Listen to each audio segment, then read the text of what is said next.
Greetings and welcome to the Contracting Guy. I am the Contracting Guy, and I'm here on location in Alabama at the scenic lodge, the Guntersville Lodge, overlooking the Tennessee River. Pretty darn sweet. I received an email from a veteran who asked the following question. Hey, Contracting Guy, my name is Shannon, and I am from Tampa, Florida, and I have a question. I receive RFQs, which I respond to, and I get delivery orders, purchase orders from the government. But at some point, the government cancels them, what appears to be for reasons that make no sense. Is there a way to protect my interest on these delivery order purchase orders? Well, Shannon from Tampa, Florida, there is, and we'll talk about that in just a moment.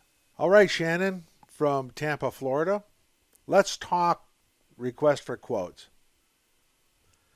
To me, the request for quotes is one of the more confusing tools in the government arsenal. And it's not necessarily confusing for the government, it's more confusing for you. And here's why. Requests for quotes look really familiar and like requests for proposals. In many ways, they can actually use the same form and even the same language that a request for proposals uses. So when you look at a request for quote and a request for proposals, you almost see, dare I say, even identical language in the documents, and yet they are different. And let's talk about some differences. In the first illustration, you can see the solicitation, RFP or IFB, leads to an offer or of a proposal. That offer is your proposal submitted to the government in response to the solicitation. The government then evaluates your offer and then either accepts or rejects it. But let's say they accept it. Okay, it's simple. Solicitation, offer, acceptance. Pretty simple. Now for a request for quote, it changes a bit. It doesn't start with a solicitation. It in fact starts with something called a request for quotes. It's more information finding. It's not necessarily the same as a solicitation. While it may sound similar, it's not. It's more information gathering by the government. That information gathering, request for quote, results in a submission by you called a quote. Now, if you recall the IFB RFP, your submission would be an offer. Well, here, it's not. It's a quote.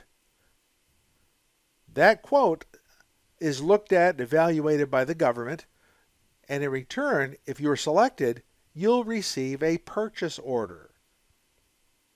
That's just different than an acceptance, because they're not accepting your quote. What they are doing is writing a purchase order based off of your quote. That is what's called an offer. The government now submits an offer to you, which you may either accept or reject. But chances are you're going to accept it. So the next step is acceptance. So acceptance occurs by you. You accept it in two different ways. One way is by performance within the expectations of the quote, particularly the purchase order. The other form of acceptance is a written acknowledgement indicating that you intend to perform on this contract or in this offer. Now, let me point out something that is should be obvious but perhaps isn't. To create a contract, you need an offer and you need acceptance. In the RFP, IFB, you have an offer and acceptance. In an RFQ, you don't have an offer and acceptance until the government submits an offer to you, purchase order, and you accept that offer. And with that acceptance, you now enjoy some rights that you previously didn't. Now, if you did not accept, or if you did not acknowledge acceptance, or you did not perform on the contract, the government can unilaterally pull the order. However, if you did accept, you retain certain rights because of that. One right is termination for convenience. If the government does terminate for convenience, you suddenly now have ways to be able to solve problems, such as any termination costs that may be incurred as a result of that. Now, the government doesn't want you to acknowledge it. They don't inform you to say, hey, please acknowledge that you've got this and indicate that you're going to perform, because it's not in their benefit to do so. It is more beneficial for them if you don't sign it, don't acknowledge it, that they can cancel it unilaterally, and all you have to look at is your hands and feet saying that, well, that's it, I just lost. So, Shannon from Tampa, Florida, let me just summarize this for you. An RFP is very familiar to an RFQ. They look alike, they sound alike.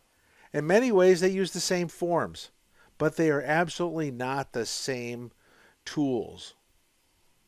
The second thing is that an RFP